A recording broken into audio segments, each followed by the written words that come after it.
I haven't played Elden Ring in over 2 years, so I have no idea what I'm doing, but it looks like I'm in the right spot, so I guess I was rune farming before I quit. That's at least a good start. Yeah, let's see what we got, because that means the equipment is probably correct. We get more runes from enemies, skill power, holy attack, attributes, and damage taken. That doesn't matter. I have my tank build going on. We got stuff I forget how to use. Cool. Our inventory. Do we have the feet? I don't know. Guess we have to craft those. I don't remember how to craft those. Okay, so let's jump. Crouch, attack. Is it just this? Do we just go? Oh, we don't one-shot them with this. How many does it? Oh no. Okay, so I'm missing something. What is run? Okay, that's target. Like I said, this is noob to pro in its fullest way. Oh, I'm out of stuff. I have a flask. I'm hurting. We're missing something here. And we're dead. Pro tip, these Elden Ring DLC guides are being uploaded early on Storyfire, so go over there and check them out. Also, you get a bonus episode. So download the Storyfire app today and start earning some blaze. You can also keep up with your favorite creators or find some new ones. They got a sick Minecraft server coming out soon with a $50,000 giveaway, so check that out. Let's get back to the video. Maybe the first person to die to these dudes. Now I know some of you are thinking, wait, there's not going to be levels in the DLC, why are you grinding levels? I know, here's what Miyazaki has to say about the DLC. Think of the attack power system in Sekiro. Separate from the original level system, there's an attack power that's only enabled in DLC areas. Now, Elden Ring is the first and only Souls-like game I've played, so I don't know what the attack power system in Sekiro is or what that means. But this was introduced in order to give freedom to meet the threats mentioned earlier. You can do something like explore other areas before going back to challenge bosses that were too strong the first time, allowing you to more easily experience this even in the high level range. Now the thing about this quote is that it doesn't give the full details, so the only thing we have is speculation as to what this means. Maybe levels will have some kind of impact for the DLC, maybe it kind of like tapers off or something, and some people are kind of trying to make sense of it, you know? Sounds like attack power progression is to even out the playing field in terms of rune level and damage dealt, so unless you're just cracked, it should feel the same for everyone. Maybe, but now I'm wondering if the attack power would override the SL system, where you could still level up wield weapons, but their scaling and your hit point defense comes from the attack power system. So another good thing to just grinding levels in Elden Ring is making the base content easier. That way you can go and farm for everything you want. And that's a part of this whole noob to pro idea. I don't have half of the things in the game, and I want to work on builds and get some cool stuff. Also, Elden Ring becomes more fun with the new weapons and stuff you're going to get from the DLC, so leveling is still worth it. Or at least that's what I'm telling myself, and that's why I'm doing this video. Oh, and we very much so want to retrieve all of our 160,000 lost runes. So we walk over here and we go boop. And then I drink, and then I keep going. Oh wait, did the physic give me like a second cast? They're falling off. I think some of them are dying. There we go, we just got 25,000 runes. Sick. I don't think we need to be, maybe because like, it takes a second to go to the site of grace, and then we do that. Still not killing all of them. How do I run? No, that's heavy attack. Run is just R1. Okay. See, I don't remember anything. They de-aggroed. We got 100k. We rest. Oh, maybe I also need the levels so I can do the things and then we get more things. Yeah, so see, he's got it. Wow, he's just one-shotting them. Way to make me look like a chump. Okay, fortunately, Sacred Relic Sword, that's free. You get it for beating the game. That's the whole point of all this stuff. But now we need to, like, learn what's going on here. So 14 Strength, 24 Dexterity, 22 Faith. And here's the kicker. So, deals 100% holy damage, scales only on Faith, not Strength or Dexterity. We got no Faith. So yeah, the Radagon Source Seal already not good because we have some things that can raise our faith even more, like Marika's Scar Seal. So let's do that. I was just like, oh, stats are stats, but that's not how it works. So we got that. Equipment. Oh, I thought equipment could change our stats. Again, it's been over 2 years since I've played, but it doesn't. It's mostly just trying to, like, get the weight and the vitality and the extra, like, resistances and stuff you're looking for. So I guess we don't have to worry about that. Alright, larval tier for rebirth. We now have to put everything in. But I mean, like, do we just go max faith? Is that fine? And if it scales with faith, we should be good right there. We did need some amount of strength and dexterity. Actually, I can just check specifically. Okay, 14 strength, 24 dexterity. That's going to make our equip load terrible, so we're just gonna have to, like, put some other stuff on. We still got some levels, though. So, I mean, like, maybe the rest in vigor for now. Maybe some... We have pretty high endurance, so I guess, like, something like that. I know soft caps matter, but we need to get the levels before we even have to worry about all of that other stuff. Okay, noob stuff. I'm guessing it's a hard cap at 99. You can't, like, cheek over it with, like, oh, but we add the Scar Seal, and that gives us 104, and there's no other way of doing it. No, so since we have 99 faith, we're set there. We don't need to worry about anything on faith. That means we don't need the Faith Knot tier, but we do want the boost to Holy Attack, so we have the Holy Shrouding tier, Erdtree Avatar, Minor Erdtree, Liurnia of the Lakes. Okay, I'm pretty sure I'm just trash at the game now, and I have absolutely no idea what I'm doing. So, like, those dudes don't take damage, and the archer dudes are in this area. So I'm not having a great time right now, and I just reset off my spec, and yeah, that's kind of it. So we take some... Oh, wait, we can hurt him a bit, yeah.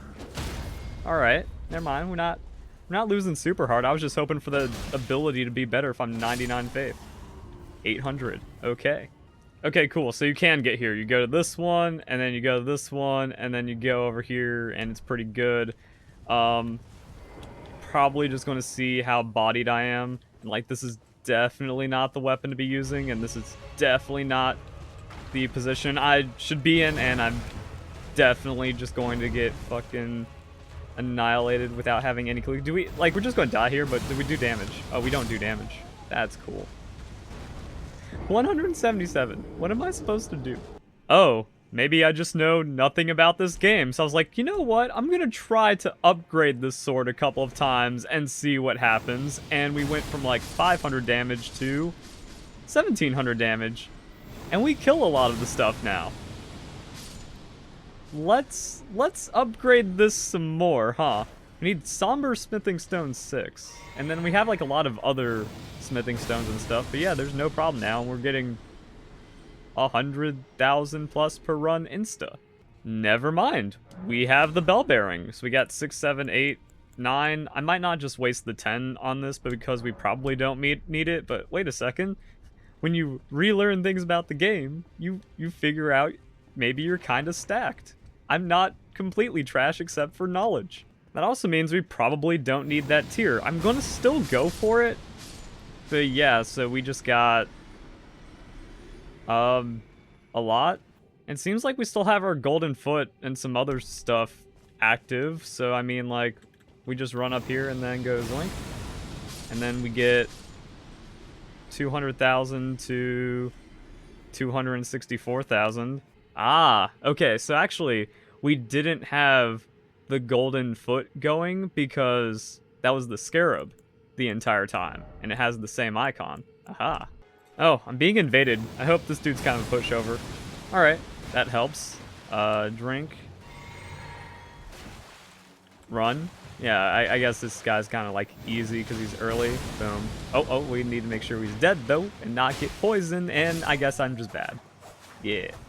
Alright, so a problem is that my combat is very rusty. Is that the dude? I was about to say, is that the dude just running up? Because I don't press the button to, like, lock on attacks. So I was just, like, missing all of my swings on him, which is like, oh, I should just get him. And it's easy. See? Yes, I haven't done the Patches quest line. Yes, I don't know anything about anything in this game. But alright. Ow. I'm over here, by the way, in Murkwater Cave, because maybe someone else is in my position. And look at that, he has 3 of the gold foot things, and then the missionary cookbook to learn it. Back on it, boys. Alright, let's see what the wiki has to say about getting the foul foot impassable great bridge. So you go over here, you get a bow and some arrows, and then you take these dudes out. The wiki says you can use the bestial sling, and you can try that. Maybe there's like a really sick angle where like you go over here, you go, not that, and then you get them, or not, and then they fly away, and then you're just effed. You need the thin beast bones. So that could get kind of annoying, because like, oh yeah, that's kind of a gate compared to just getting the feathers from killing these things. Alright, so what happens if we sneak around this side, and then we go bam! Alright, 1, 2. I guess they can kind of get away. Yo, I thought it said 25% odds. Bam. Bam. He's gone. But hey, we got 2 that time. So that's how you do that. And then we do this for a while. We make a ton of the gold foot, and then we farm, and then we farm, and then we farm. And for completeness sake, so you don't have to go to the wiki after watching this video, Golden Scarab, Clean Rot Knight Sickle, Clean Rot Knight Spear, and the Abandoned Cave. There you go. Okay, so now we're doing crazy damage to him. So I guess that's just gonna be my life now for a bit. It seems like 64,000 is consistent. We walk like up here and it pretty much kills all of them that matter, and then it fizzles out. Got like 128, 192. Whoa. That one gave 80,000, so alright, I get, oh, maybe that's why this is here. You go right here, maybe a little further, and then you run past it, and that's all you need. Okay, I don't know why the numbers are random, but this seems to be the play. Also, now that I'm a bit more rehearsed with it, yeah, it seems to spread out, hit all those. That means we can use up one of our gold pickled foul foot. Delicious. See how this looks now. Make sure it sends out, try to center it, run back. It really is that easy, huh? It's one of those things like, oh yeah, the best rune, like the best in-game rune farming, maybe there's some more tech to it. How much can you screw it up? Well, if you haven't played in a while, you kind of screw it up. Also, that person standing there tells me maybe that's where I want to be. Seems like I did it faster than them, though. So yeah, this is here for a reason, and I guess everyone's upvoted. That's exactly where you do that perfect sync. Oh, he's actually slightly faster than me, damn. Yeah, we just do this, get the most out of Foulfoot, get tons of runes, and yeah, so you do want to upgrade your thing. That's kind of the biggest thing. Since you're going to be doing levels, you can put all of these spare levels into Faith, where you get the holy damage. And then I saw a post where someone's like, oh yeah, if you do 50% overkill, you get more runes. No problem there when you're set up like this. Alright, from just kind of paying attention and doing things a little different each time, it seems like you just want to run back immediately. You can also turn the camera after the attack is charged, and then you just do it as fast as possible. I feel like I've heard several times in the past where it's like, yeah, it doesn't matter. Like, once you send out the move, it's just going to count all the runes you get anyways, and you're good to go. But I feel like there's going to be some comments of people like, no, you actually want to wait 2.31 seconds. That way you actually hit the last 2 of them, and you get slightly more runes. It increases your efficiency by 8% an hour.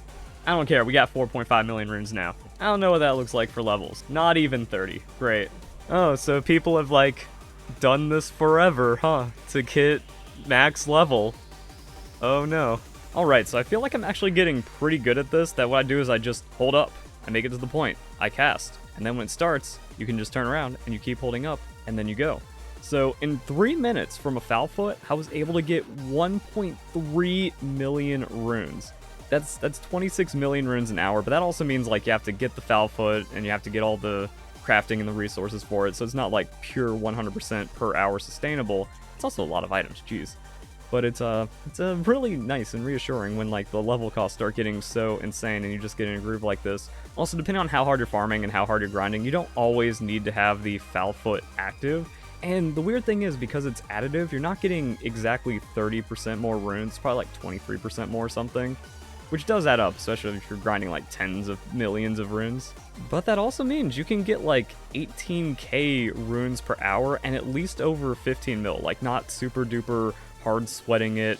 I'm 30, I'm tired, I've already maxed a RuneScape character. I don't have the most insane Giga grind in me unless I'm like super passionate about a game.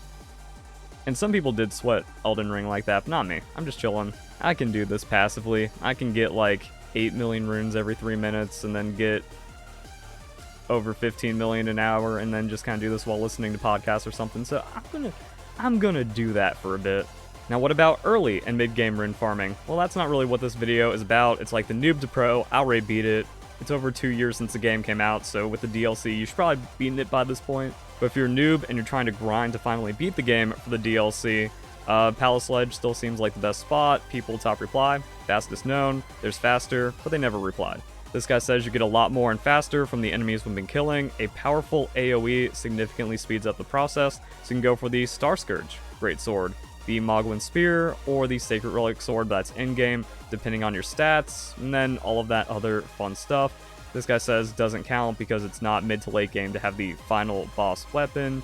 Blasphemous Blade also works. There's multiple options, like you can AoE, you can take on multiple of them at a time, that makes it faster than the bird. We got this guide. You don't really need a rune farm so early, but here are the best ones. Early game, Ball at Lynn's Rise and Dragon Barrow. One run takes 15 seconds, 2k runes each run, no stress, no enemies. No idea what that means, but alright. We also have the Sanctuary run from the Beastmaster. Make your way down the bridge with a dragon on it while killing all the enemies along your way. I think I just did that naturally a few times. I'm like, ooh, these guys give a lot, and they're kind of easy. One run takes 5 to 10 minutes, depending on how fast you kill them.